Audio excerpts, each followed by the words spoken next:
Okay guys, so welcome back again sa ating YouTube channel at Fix Garage. So this is the continuation of our manual transmission V6M5A inspection of our manual transmission gear, especially in reverse.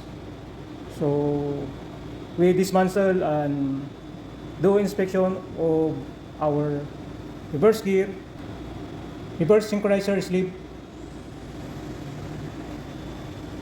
together here reverse gear. Did not found any problem reverse gear.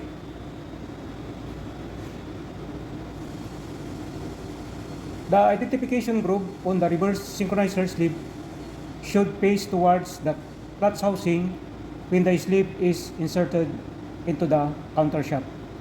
So be careful not to interchange the position of our reverse synchronizer sleeve. Okay, this is the first and second synchronizer sleeve. The identification groove on the first and second synchronizer sleeve should face towards the clutch housing when the sleeves are inserted in the countershaft. So not to interchange the position of our first and second synchronizer sleeve. Okay, so same here in our reverse synchronizer sleeve. Okay, so this is our input shaft, this is our 6th gear. The identification groove on the 5th and 6th synchronizer sleeves should face towards the clutch housing when the sleeves are inserted into the input shaft. So don't interchange the position of our 5th and 6th synchronizer sleeve. Clutch housing, and this is the input shaft oil seal. We're going to replace with the new one. So this is the part number of our input shaft oil seal. Okay,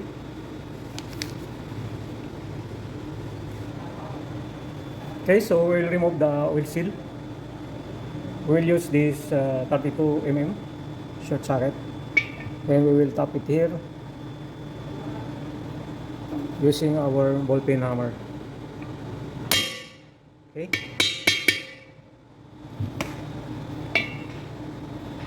Then we will install the new oil seal.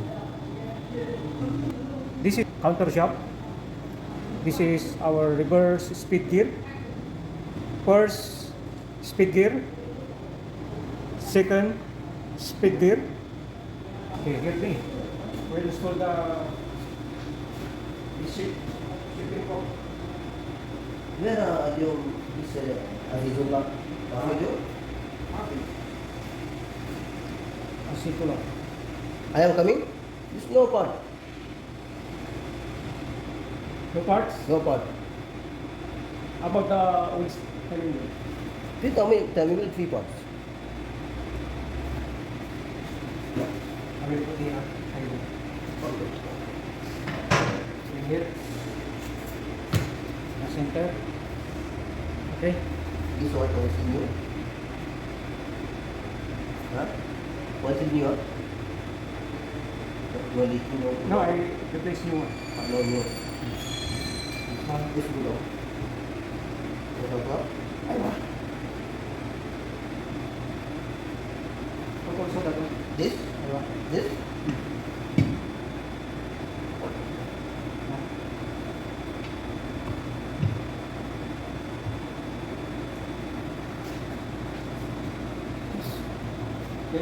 Don't put it down. You will insert this. Shift it out.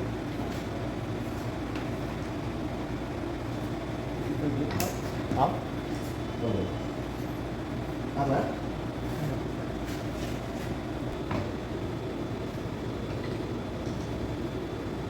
Good.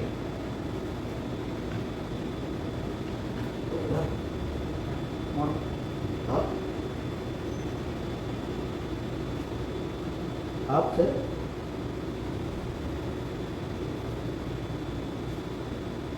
More. Up. Up. Okay. Hold. Down. Down. Okay. Oh, nice. Very nice. Nice job.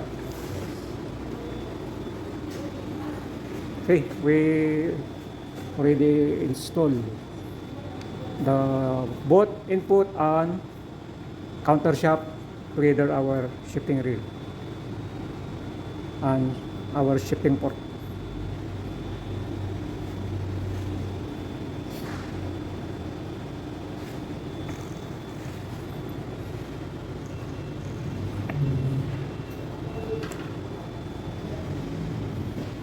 Take a break. We will drink our coffee. We have soldering lead here. So the size was thin, so we will twist. We'll make into two, so that it become the thickness is thicker. Okay.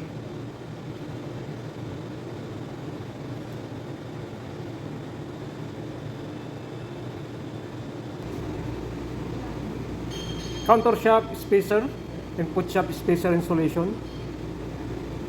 Place pieces of solder approximately 10 mm long and 1.0 mm thick on the bearing outer race of the input shaft.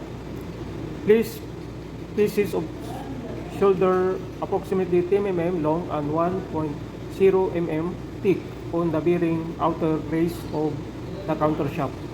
Install the manual transmission case front and then tighten it to the specified torque. Remove the manual transmission case front and remove the pieces of solder. If the pieces of solder are not flattened, repeat step 1 to 3 by using a thicker solder approximately 10 mm long and 1.6 mm thick. Use micrometer to measure the thickness of the flattened solder. Select an appropriate spacer so that the axial play meets the standard value. Standard value 0.05 to 0.17 mm. Okay, so we'll follow the procedure for this measurement. Okay, so we have soldering it here. So the thickness is 1.96 mm. Okay, so that's the thickness of our soldering lead. Then we will measure the length. Okay, so 10 mm.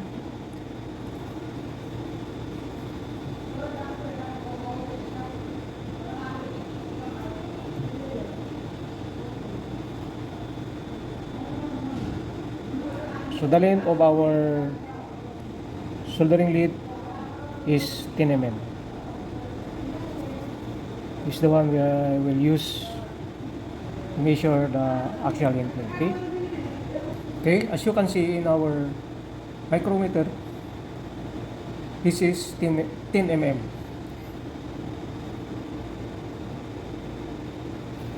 So we will measure the length of our soldering lead.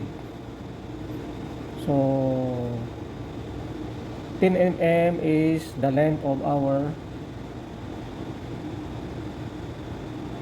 soldering lead. Okay. Then we will check the thickness of our soldering lead.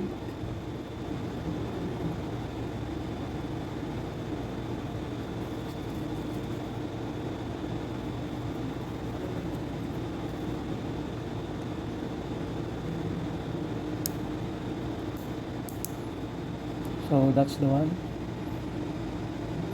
So the thickness is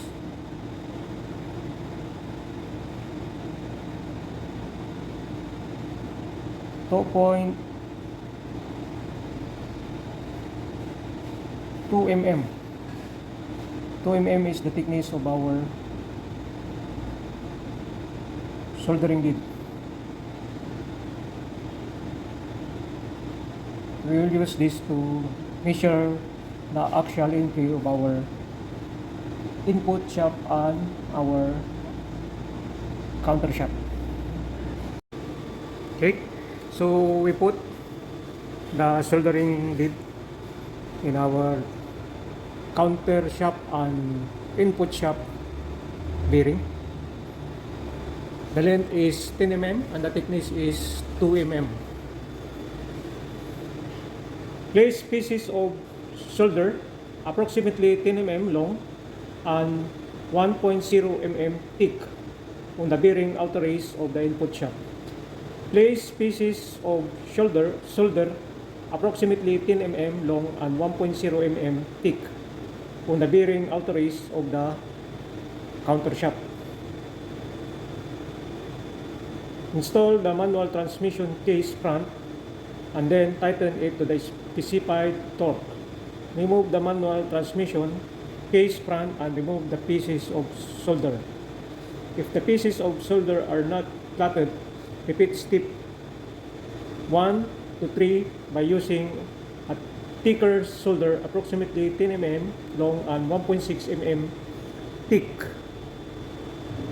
Use a micrometer to measure the thickness of the flattened solder.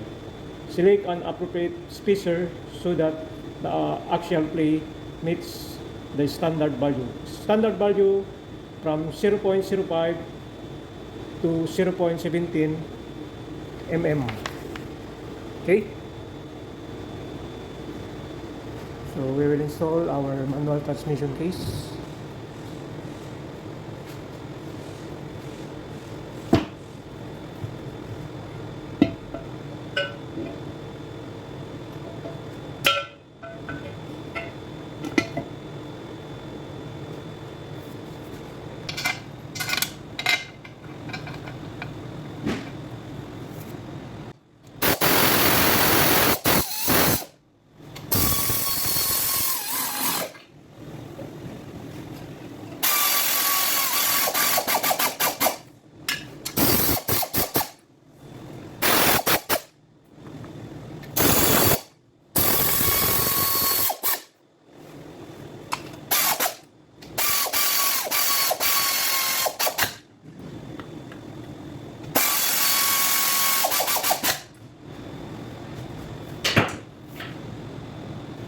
Okay guys, so we will apply 44 Newton meter of our front manual transmission case.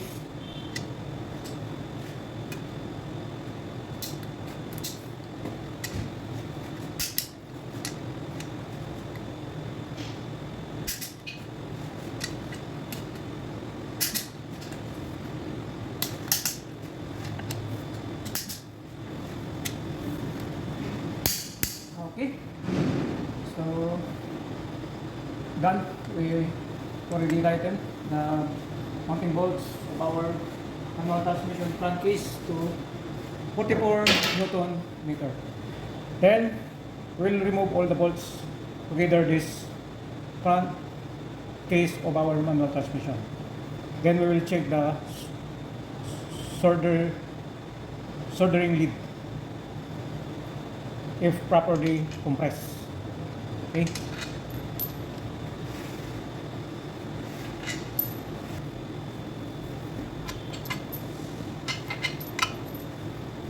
Okay, so let's remove our manual transmission front case.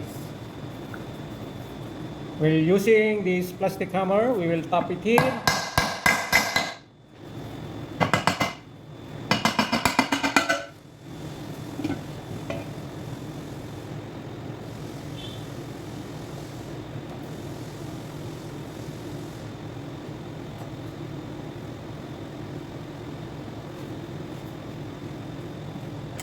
Result is the soldering lead is not compressed.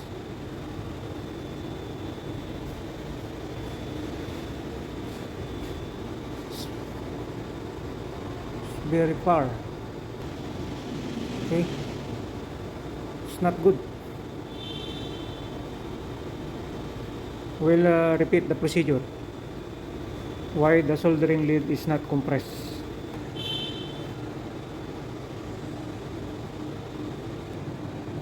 So we will repeat the procedure. I changed the soldering lead. We'll install again that in our main shaft and countershaft bearing. Then we will install our front transmission case. Okay guys, so that's the soldering lead we put here in our bearing. We make bigger diameter. I twist because we don't have a big diameter, so that it can increase the diameter of our soldering lead. Then we will install our transmission case front housing. Okay, so that will compress the soldering lead.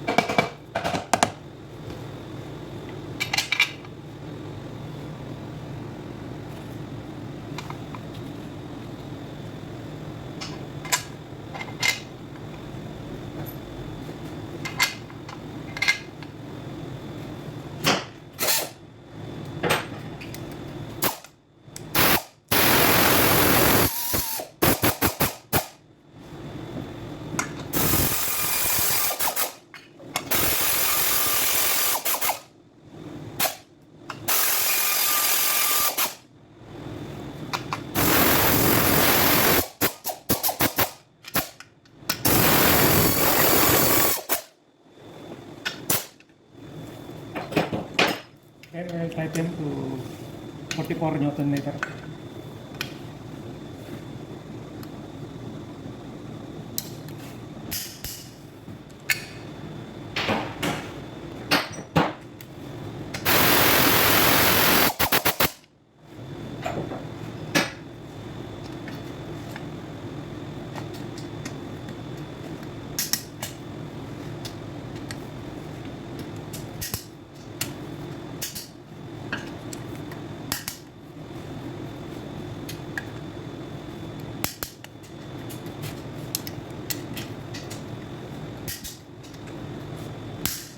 Okay, done. Now we will remove the mounting bolts.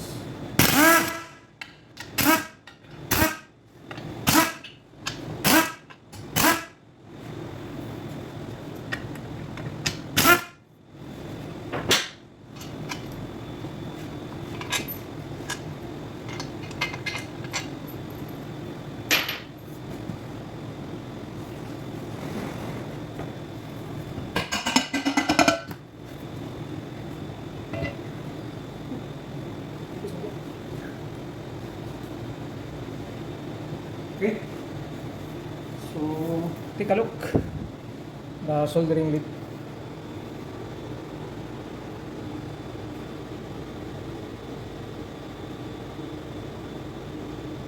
Okay, it compressed. Now we will measure the thickness of this compressed or flattened soldering lead. Okay, so the soldering lead thickness of countershaft is 1.89 1.89, okay, almost 2 mm, 1.89 mm. Okay, we will measure this soldering lead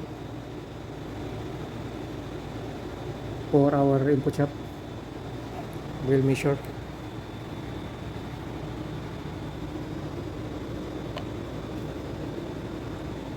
So the thickness of our soldering lead that flatten is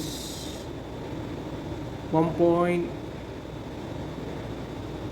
1.55, almost 6 or 1.86 mm for our input shaft. Okay, for our input shaft 1.85 mm. We'll check the other side. Okay,